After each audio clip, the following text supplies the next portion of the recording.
আপনার রিটায়ারমেন্টের জন্য কত টাকা দরকার? 1 কোটি, 2 কোটি, নাকি তার থেকেও বেশি? ধরুন আপনি মাসিক খরচা করেন 1 লাখ টাকা, মানে বছরে 12 লাখ।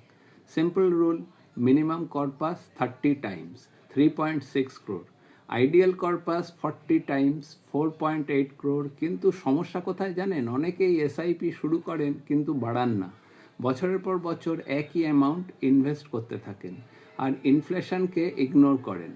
স্মার্ট ইনভেস্টররা কি করে?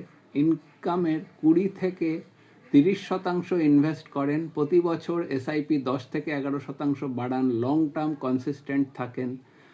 1 লাখ এসআইপি 10 বছরে 2.25 crore, কিন্তু ইয়ারলি ইনক্রিজ করলে 3.4 crore। আপনার রিটায়ারমেন্ট প্ল্যানিং কিভাবে ঠিক করতে চান ফলো করুন, আপনাকে simple step by step guide করা হবে। এই তথ্য শুধুমাত্র এডুকেশনাল পারপাসের জন্য। ইনভেস্টমেন্ট করার আগে ফিনান্সিয়ালসের সাথে কনসাল্ট করুন।